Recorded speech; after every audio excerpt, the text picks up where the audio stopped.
नमस्कार, मैं हूं प्रशांत द्विवेदी। सेवन के संवाद कार्यक्रम में आपका बहुत बहुत स्वागत है। हमारे साथ में सीधे वाराणसी से लाइव जुड़ गए हैं वैभव श्रीवास्तव, जो कि एक को पायलट है। वैभव जी, बहुत बहुत स्वागत है आपका हमारे खास कार्यक्रम संवाद में। धन्यवाद। और एक करेक्शन है, योगेश श्रीवास्तव। अच्छा वैभव जी, मुझे बताइए, आप एक को पायलट के तौर पे हैं और जिस तरह से भारत में क्या पूरे विश्व को कोरोना वायरस जैसी बीमारी ने परेशान कर रखा है, एक तरह का 3 महीने का संपूर्ण लॉकडाउन लगा दिया जाता है, किसी को कहीं बाहर जाने की अनुमति नहीं होती। कुल मिला के अगर बचाव के लिए भारत के प्रधानमंत्री ने अपील की और लगातार जिस तरह से लोगों ने उनका साथ दिया, वो कहीं ना कहीं अपने आप में बहुत कुछ संदेश देता। और आप बनारस में ही हैं, बनारस से भारत के प्रधानमंत्री जो है उनका क्षेत्र है वो। आप मुझे बताइए कि एज ए पायलट के तौर पर क्या क्या चैलेंजेस सामने आए देखने के लिए। धन्यवाद आपके क्वेश्चन के लिए। देखा जाए तो कोविड-19 जब से महामारी आई है, तब से हमारे मेडिकल स्टाफ, हमारे बैंक के कर्मचारी, इन्होंने काफ़ी अच्छा काम किया है। और केवल पैसों के लिए ही नहीं, एक संपूर्ण भावना से, एक श्रद्धा के साथ इन्होंने काम किया है। बट कहीं न कहीं एविएशन इंडस्ट्री में जो पायलट्स हैं, हम लोग हैं, हम लोग वर्क कर रहे थे, तो हमें कहीं न कहीं इतना पहचान नहीं मिली, क्योंकि हमारे यहाँ तो बहुत कोई इतना एविएशन से रिलेटेड नहीं होता, जी। मतलब फ्लाइंग से रिलेटेड नहीं होता। लेकिन कहीं न कहीं देखा जाए तो एक पायलट का इस कोविड-19 में उतना ही योगदान था जितना कि एक मेडिकल स्टाफ का था। जैसे हमारी जैसे गो एयर की एयरलाइन है, इसमें कई पायलट्स हैं, तो हमने कई सारी जो रेस्पिरेशन फ्लाइट्स होती हैं, जो आप आउट ऑफ इंडिया करते हैं, जैसे हमने कुवैत, दुबई, हर जगह से फ्लाई किया। और काफ़ी जो माइग्रेंट्स, इंडियन माइग्रेंट्स थे, उनको हम वापस लाए। मैं तो नहीं, लेकिन मेरे काफ़ी सीनियर जितने भी पायलट्स, हमारी पायलट की कम्युनिटी है। और अनुपम जी, मैं आपको कहना चाहूँगा, योगेश श्रीवास्तव है मेरा नाम। जी जी। अच्छा, तो अच्छा मुझे बताइए कि सबसे पहली बात तो जिस तरह से आपने बताया कि कई सारे चैलेंजेस जो हैं सामने आते हैं, बिल्कुल ठीक बात है। आप मुझे अपने बारे में बताइए, आप एक युवा के तौर पे हैं और आप इतनी कम उम्र में आप इस मुकाम पे पहुंचे। मुझे अपने सफ़र के बारे में सबसे पहले बताइए आप। जी। मेरा नाम योगेश है। और मैं जब बचपन में मैंने देखा जहाज को उड़ते हुए, तो मेरे मन में जिज्ञासा थी हमेशा से ही फ्लाइंग करने की, जहाज उड़ाने की। तो क्लास 8 में मैं पहली बार इंडिगो की फ्लाइट में बैठा, और वहाँ से मैंने अपनी मॉम को मैंने प्रॉमिस किया, जो मेरे बगल वाली सीट पे बैठी थी, मैंने उनको प्रॉमिस किया कि अब जैसे आप मेरे साथ बैठी हुई हैं, जी। अब मैं चाहूंगा कि एक दिन ऐसा होगा कि मैं इस जहाज को उड़ा रहा हूँगा और आप एज ए पैसेंजर फ्लाई करेंगी। तो वहां से मेरा जो डिटर्मिनेशन था क्लास 8 से, वहां से स्टार्ट हुआ। हालांकि मेरे काफी दोस्त हैं जो मेरे साथ कोचिंग में भी रहे हैं, उनका भी, वो भी मेरे साथ जानते थे, हमेशा से जानते थे कि मुझे पायलट ही बनना है। जी। और ऐसे क्रेज के तौर पे मैं पायलट पेन ही यूज करता था। और सारी चीजें थी, काइट से मुझे इंटरेस्ट था। उसमें जैसे चीजें होती गई, मैं सर्च करता रहा। क्लास 12 के बाद इग्रुआ में मैंने एडमिशन लिया। इग्रुआ, यहाँ पे मैं आपको बताना चाहूंगा, इसका नाम है इंदिरा गांधी राष्ट्रीय उड़ान अकेडमी। ये इंडिया का एकमात्र सेंट्रल गवर्नमेंट इंस्टीट्यूट है जहाँ पे आप फ्लाइंग सीखते हो। जो अच्छा। फ्लाइंग स्कूल है जहाँ पे आप फ्लाइंग सीखते हो, बाकी सारे जितने, वो या तो आपके स्टेट ओन्ड फ्लाइंग स्कूल्स हैं, या फ्लाइंग क्लब है, या तो प्राइवेट है। तो पूरे इंडिया में केवल एक ही ऐसा इंस्टीट्यूट है जो इग्रुआ है, जो सेंट्रल गवर्नमेंट का है। इसके अलावा एक एनएफटीआई पहले था, अभी नहीं है। जी। जी। तो इसमें क्या था कि आप 12th पास करते हो, उसके बाद वैकेंसी निकलती है इनकी। साल भर में 3 वैकेंसी निकलती है, एक साल के अंदर 3 वैकेंसी निकलती हैं। तो जब मेरे टाइम पे था तब 2 निकलती थी, अभी 3 निकल रही हैं। तो इसमें कुछ 180 सीट्स थे। तो ऐसे मैं जनरल कास्ट का हूँ, योगेश श्रीवास्तव है नाम। तो we fall in the general category. So after clearing, there are many rounds. When you for the exam, you go for your written exam. जी। After written, you go for आपका होता है PABT, जिसे कहते हैं पायलट एप्टीट्यूड बैटरी टेस्ट। जी। उसके बाद होता है आपका साइकोमेट्रिक। उसके बाद होता है आपका जीडी। और उसके बाद आपका होता है इंटरव्यू राउंड। जी। जी। तो जी। सभी के साथ मेरा भी साथ में प्रिपरेशन था, और मेरा मेन फोकस तो यही था। साथ में इंजीनियरिंग का भी मैं पेपर दे रहा था, बट मेरा मेन फोकस यही था। तो होपफुली 6 से 7 महीने लगे। 6 से 7 महीने माफ करिएगा, 3 महीने से 3.5 महीने के अंतराल में, जी। जी। मतलब ये ड्यूरेशन, और इस सारे एग्जाम्स को क्लियर करते करते, जी। और फाइनली मैं सेलेक्ट हुआ इग्रुआ में, जो कि एक नेशनल फ्लाइंग इंस्टीट्यूट है। तो वहाँ पे फिर हमने फ्लाइंग की, वहाँ पे हमारी इनिशियल फ्लाइंग ट्रेनिंग हुई। और फ्लाइंग ट्रेनिंग में बेसिकली आपको सिखाते हैं वो, पहले तो आपकी 6 महीने की जो होती है वो ग्राउंड स्टडीज होती है। जी मतलब किसी भी पायलट के लिए एज फ्लाइंग करने से ज्यादा उसके लिए होता है कि पहले उसके पास एक ग्राउंड सब्जेक्ट की नॉलेज होनी चाहिए, जी क्योंकि ये काफी सेफ्टी से रिलेटेड इशू है। जी। तो मुझे लगता है कि कुछ तकनीकी समस्या की वजह से हमारा जो संवाद है वो कट रहा है। जी योगेश जी बताइए आप। हाँ, तो मैं कह रहा था कि ये कोई नॉर्मल सा कोई ऐसा फ्लाइंग स्कूल नहीं था। हम्म ये ऐसा था कि हम्म जहाँ पे आपको ग्राउंड स्टडीज करनी है हम्म और साथ में साथ आपको पीटी यानी आपकी फिजिकल भी अच्छी होनी चाहिए जी करने के लिए। हम्म तो फिजिकल एक्सरसाइज हमारा शेड्यूल ऐसा होता था कि हम्म सुबह के टाइम फिजिकल एक्सरसाइज, हम्म उसके बाद क्लासेस, फिर शाम को फिजिकल एक्सरसाइज, उसके बाद डिनर। तो बहुत ही हेक्टिक शेड्यूल, सुबह 5 बजे उठ के, मतलब काफी अच्छा इन्वायरमेंट था जी जिससे आपकी फिजिक और आपकी जो है नॉलेज दोनों बढ़ती थी। हम्म। तो ये इसलिए इज द बेस्ट इंस्टीट्यूट पूरे एशिया में, मैं कहूँगा साउथ ईस्ट एशिया में। जी तो वहां से फ्लाइंग कंप्लीट करने में मतलब आपको लगते हैं कुछ 2 साल, हम्म 2 साल से 1.5 ईयर्स और 2 ईयर्स, डिपेंड आपकी मेरिट कैसी है, आप पढ़ते कितना है हम्म और आपने डीजीसीए के पेपर्स आपने कितने अच्छे से क्लियर कर रखे हैं। अगर आपने पेपर जल्दी क्लियर कर लिया तो आप 1.5 ईयर्स में आप फ्लाइंग कर सकते हैं। अच्छा अगर नहीं, दिक्कत होती है। हम्म तो उसके बाद ग्राउंड स्टडीज होने के बाद आप फ्लाइंग के लिए जाते हो। जैसे आपने ग्राउंड पेपर क्लियर कर लिया, उसके बाद आपको होता है कि आप फ्लाइंग पे जा सकते हो। हम्म तो आपको एक एयरक्राफ्ट अलॉट होता है, छोटा सा ट्रेनिंग एयरक्राफ्ट, जिसमें 4 लोग बैठ सकते हैं। तो उस ट्रेनिंग में आपकी ट्रेनिंग शुरू होती है, फ्लाइंग होती है, आपके साथ पहले इंस्ट्रक्टर होता है, फिर आप सोलो करते हो। तो मतलब ऐसी सारी चीजें करते करते धीरे धीरे आप अपने 200 घंटे आवर्स ऑफ एक्सपीरियंस हाँ पाते हो। अच्छा और उसके योगी बाद फिर हाँ बताइए हाँ जी, बताइए जी हाँ, उसके बाद फिर क्या होता है कि उसके बाद आपके पास सीपीएल आता है, जिसे जी कहते हैं कमर्शियल पायलट लाइसेंस। जी कमर्शियल पायलट लाइसेंस आने के बाद आप फिर किसी भी एयरलाइन में आप अप्लाई कर सकते हो, एज अ कमर्शियल पायलट आप कर सकते हो जी। अच्छा मुझे योगेश आपने बहुत सारी जानकारियाँ दी बिल्कुल। और जो लोग इसकी तैयारी कर रहे हैं वो भी वो मतलब वो तैयारी किस तरह से करें, प्रिपरेशन किस तरह से करें, क्योंकि आपने जाहिर सी बात है किया था। तो इतनी जानकारी आपने दे दी शायद जो दर्शक देख रहे हैं और जो लोग इसकी तैयारी कर रहे हैं, पायलट बनना चाहते हैं, मतलब जिनकी आंखों में सपने होते हैं पायलट बनने के, वो बहुत कुछ आपसे सीख रहे होंगे। तो मुझे बताइए कि इसकी तैयारी के लिए क्या प्रोसेस है, क्या करना चाहिए। जी, इसकी तैयारी के लिए आपको बेसिकली आपके पीसीएम यानी फिजिक्स, केमिस्ट्री, मैथ, जी इन तीनों में एग्रीगेट 55% होने चाहिए कम से कम इन योर 12th। तब आप एलिजिबल हो सकते हो किसी भी डीजीसीए पेपर में जी अप्लाई करने के लिए। और इसके अलावा अगर आपको फ्लाइंग करनी है, अगर आपको इग्रुआ से फ्लाइंग करनी है, तो आपको एक कॉम्पिटिटिव एग्जाम देना होगा, हम्म जिसमें आपके 8 सेंटर होते हैं पूरे इंडिया में। हम्म और अगर आपको नॉर्मली कहीं से, क्योंकि ये जो सीपीएल है आप कहीं से कर सकते हो, आप इन इंडिया कर सकते हैं, अब्रॉड भी कर सकते हो। तो मेरा सजेशन है कि आप इंडिया में करो, बहुत सही है।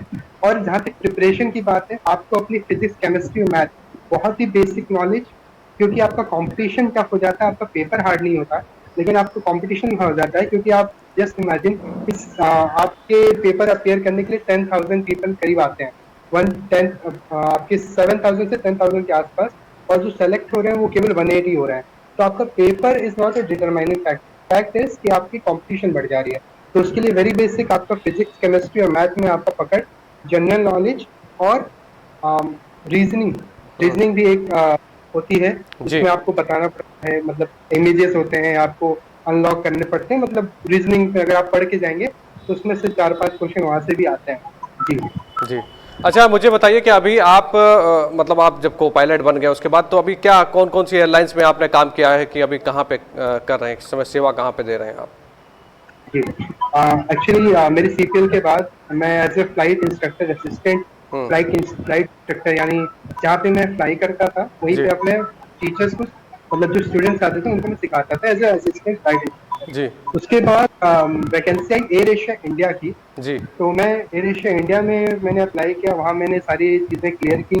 वहाँ फिर मैं मलेशिया गया अपनी ट्रेनिंग के लिए, हम्म वापस आया। हम्म उसके बाद एयर एशिया में कुछ दिन था, जी उसके बाद मेरे को गोएयर से ऑफर आया, गोएयर में मैंने अप्लाई किया। अब मैं अभी गोएयर के साथ हूँ। मेरी अच्छा ट्रेनिंग फिनिश होने वाली ही थी, अभी कोविड आ गया है तो हम्म। थोड़ी रुकी हुई है, ये फिर से फिनिश हो जाएगी जी।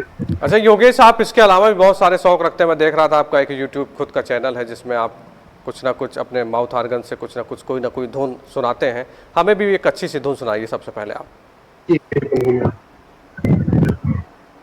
बहुत ही पॉपुलर सॉन्ग है। हाँ सुनाइए सुनाइए। किसी की मुस्कुराहटों पे हो निसार, क्या बात है, वेरी पॉपुलर। बहुत बढ़िया, शानदार।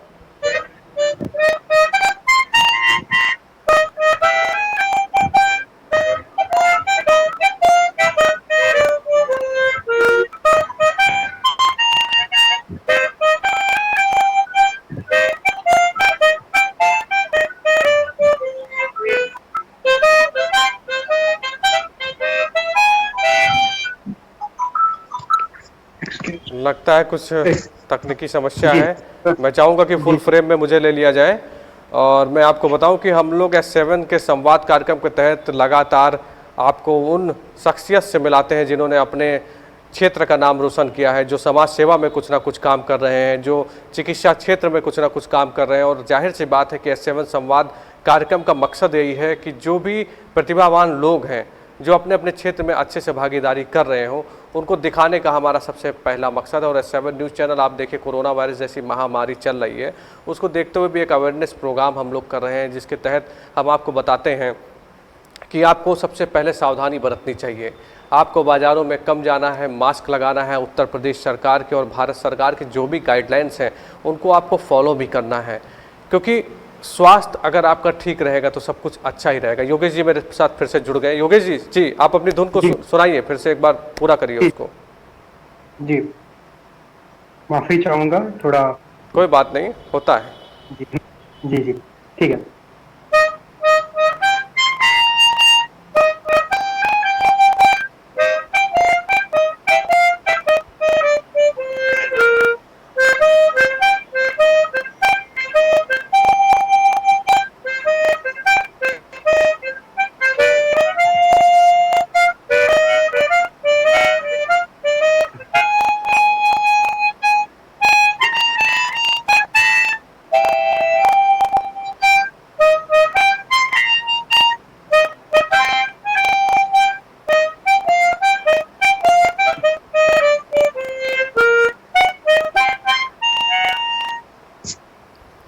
बहुत बढ़िया, क्या बात है। देखिए, आप एज ए पायलट के तौर पर हैं तो जाहिर सी बात है कि बहुत वर्क प्रेशर भी रहता है। एक पायलट के ऊपर बहुत सारी जिम्मेदारियां होती हैं। मतलब आप समझिए कितने लोगों को साथ में लेकर आप जब चलते हैं तो बहुत सारी चीज़ें आदमी के दिमाग में भी चला करती हैं। तो अपने आप को फ्रेश करने के लिए मेरे ख्याल से, मतलब लगता है कि जब मूड मेरा एकदम बिल्कुल लाइट हो जाए तो मेरे ख्याल से आप ज़रूर इसको बजाते होंगे और आपको भी एक सुकून मिलता होगा। क्या कहना है आपका इस बारे में? जी हाँ बिल्कुल। मेरा एक यूट्यूब पे चैनल भी है जिसपे मैं मतलब हारमोनिका प्रमोट करता हूँ, क्योंकि हम्म ये माउथ ऑर्गन एक ऐसा इंस्ट्रूमेंट है जो बहुत पॉपुलर नहीं है हम्म के अमंग्स। एक्चुअली देखा जाए तो आप फ्लूट, पियानो और ये सारे इंस्ट्रूमेंट के लोग बात ज्यादा करते हैं, जी माउथ बिल्कुल, ऑर्गन कहीं नाम भी नहीं रहता। बिल्कुल तो ठीक मेरे बात है। हिसाब से ये बहुत प्यारा इंस्ट्रूमेंट है। इसका ऐसा है कि आप अगर इसको एक केवल जेब में लेके जा सकते हैं। जी। और मेरा यूट्यूब पे है लिल्टिंग कैप्टन के नाम से। हम्म और बाकी अगर मैं बात करें इसको मैंने क्यों प्रेफर किया हम्म हारमोनिका को, क्योंकि जैसे मुझे ट्रैवल ज्यादा करना पड़ता है, जी। इधर उधर जाना पड़ता है, तो आई कैन नॉट अफोर्ड कि मैं पियानो लेके जाऊं। हम्म तो ऐसा करता हूँ कि मैं हारमोनिका अपने केवल एक जेब में डाल लेता हूँ, और वो जी। मेरे साथ होटल्स में, बाहर, अब्रॉड, कहीं हम्म भी मैं जाता हूँ तो बिना किसी रिस्ट्रिक्शन के, बिना किसी एक्स्ट्रा हम्म लगेज के वो मेरे साथ साथ चला जाता है। जी हम्म। हाँ, और ये बहुत प्यारा इंस्ट्रूमेंट है। बहुत शानदार आपने सुनाया, और मैं चाहता हूँ फिर कुछ सुना दीजिए, क्योंकि दर्शक लगातार जिस तरह से हमारे साथ में जुड़े हैं, जो उनके मैसेज आ रहे हैं हमारे पास में, उसमें साफ तौर पे ये भी आ रहा है कि कुछ ना कुछ फिर से सुन लिया जाए। एक बार सुनाइए कुछ और।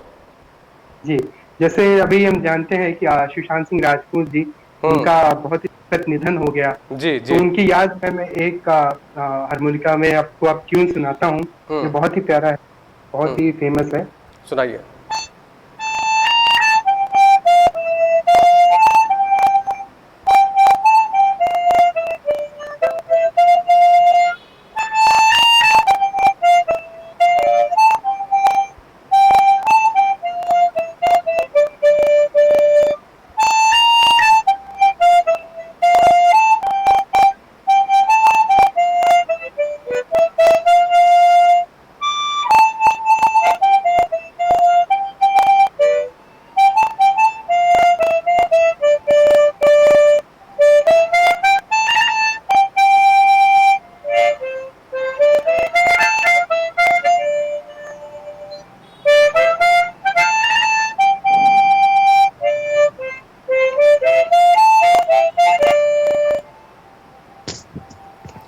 क्या बात है, मतलब आप काफ़ी प्रतिभाशाली हैं और जिस तरह से आपने सुनाया बहुत ही अलग तरीके से आप इस मतलब इस स्टूडेंट जिसके बारे में आपने बताया कि बहुत कम लोग इसके बारे में जानते हैं। हम लोग भी सही बात है पहले फिल्मों में देखा करते थे, बहुत कम शौकीन लोग इस पे दिखाई पड़ते हैं और जिस तरह से आप इसमें एक शिद्दत के साथ में अगर कहा जाए तो जिस तरह से आप सुना रहे हैं वो अपने आप में बहुत कुछ बयां करता है। अच्छा मुझे बताइए कि ज़िंदगी में क्या संघर्ष किए आपने, क्या मतलब यहाँ तक पहुँचने के लिए आपने जैसे बताया कि आप ठीक है फ्लाइट में जब बैठे थे तो आपने अपनी माँ से कहा कि मैं पायलट बनूंगा, और क्या सारे चैलेंजेस आपने देखे अपनी ज़िंदगी में, मुझे बताइए। जी हाँ। शुरुआत तो हमारे क्लास 12 से 10 से ही होती रही हम्म कि हमारा जो है ये जो बनने का जो इच्छा थी हम्म वो शुरू से ही हमारे पास हम्म कि हम जो है यहाँ पे हम्म अ, एक वो करें। सबसे बड़ी हमारे साथ कठिनाई ये थी कि हमें गाइड करने वाला कोई नहीं था। हम्म मतलब आप किसी भी नए फील्ड की आप बात करें तो आपको जब तक एक प्रॉपर गाइडेंस नहीं मिलती, एक बहुत ही तकनीकी रूप से आपको जब तक गाइडेंस नहीं मिलती, कोई ठीक चीजें बात है, आपको कोई गाइड करने वाले नहीं होता, ठीक बात बहुत है। ही दिक्कत हो जाती है। तो मैंने जो शुरू किया, और एक सीपीएल में जो मतलब कमर्शियल पायलट लाइसेंस है, इसके में आपके जो पैसे लगते हैं वो भी काफी है। मतलब मम्मी पापा को भी काफी अरेंज करने पड़े। मेरे एग्जाम्पल में मेरे 35 lakhs लग गए, ओह। क्योंकि ये बहुत बहुत काफी कॉस्टली होता है। हम्म तो it was very hard. And also when you talk about कि you have to be physically fit, because आपको फिटनेस पे आपको ध्यान देना है। हम्म I should tell you one thing, that a pilot has to go for a medical routine checkup every hmm year. Hmm Like हर साल आपको अपना जो फिटनेस है वो मेंटेन करना है, आपको अपने सारे चेक्स प्रॉपर करने हैं। आप अगर मेडिकली फेल होते हो तो you are of no use being a pilot, okay. है ना। तो इट इज वेरी चैलेंजिंग कि आप एक वेरी हेक्टिक शेड्यूल में आप रहो, और उसके बाद आपका एक तो जो स्लीप एंड वेकिंग का जो एक साइकिल है आपका, हम्म वो काफी चेंज हो जाता है। आपकी फ्लाइट जैसे 3 बजे है हम्म तो आपको फिर 2 बजे उठना है, सारी रात फ्लाई करनी है, हम्म आना है, सोना है, खाना है वापस से। और ऐसा भी नहीं कि आप एब्सेंट माइंडेड हो सकते हैं, you have to be 100% sure what you are talking about. Hmm. Correct. ठीक बात It है। is because 180 people are there behind you, so you have to think actually कि आपको अपना 100% देना है। Your mind cannot go here and there, है ना जी। तो इट इज वेरी चैलेंजिंग। जब तक जहां तक हम इस बारे में बात करें कि एक पायलट की लाइफ कैसी होती है, इट इज वेरी हैक्टिक। आपकी 100% आपको सोना भी है, आपको अपनी नींद भी कंप्लीट करनी है, and then you have to be 100% aware in the cockpit. आपको कॉकपिट में बैठ के आप ऐसा नहीं कह सकते कि मैं सोया नहीं हूँ या मेरा मन नहीं है, मेरा सर दर्द हो रहा है, ऐसा कुछ नहीं होता। आप अगर कॉकपिट में आ रहे हो तो आपका 100% आप ठीक हो, आप तभी आ रहे हो, नो मैटर व्हाट। ठीक बात है। अच्छा ठीक है, बहुत सारी आपसे जानकारियाँ मिली। मैं चाहता हूँ कि अब जाते जाते भी कुछ सुना दीजिए, क्योंकि अब अंतिम अब क्लोज करते हैं इस प्रोग्राम को, कुछ सुना दीजिए। जी जी। बहुत ही फेमस गाना है, एक जी प्यार का नगमा। जी जी, सुनाइए।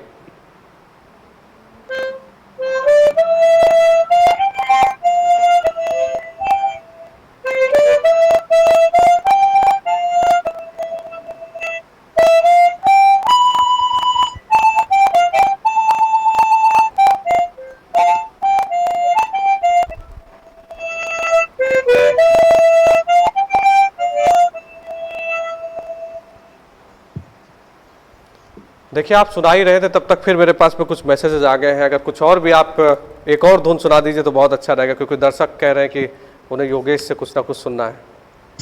अच्छा जी, ओके। जी।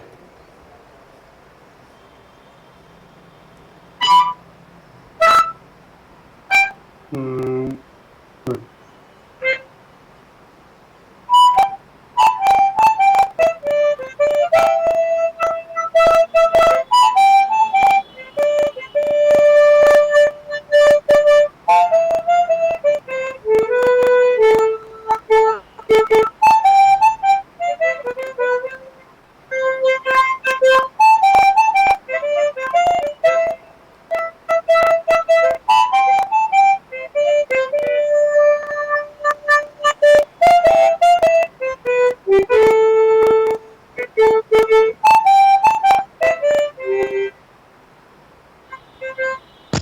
अजीब दास्तां है ये। जी कहाँ समझ गया, शुरू। बिल्कुल बहुत बढ़िया शानदार तरीके से जिस तरह से आप एक सक्सेस पायलट बने, मेरी बहुत बहुत शुभकामनाएं। और जिस तरह से आप सफल व्यक्तियों में से आप एक बने और अपने माँ बाप का भी नाम रोशन करें और देश का भी नाम रोशन करें।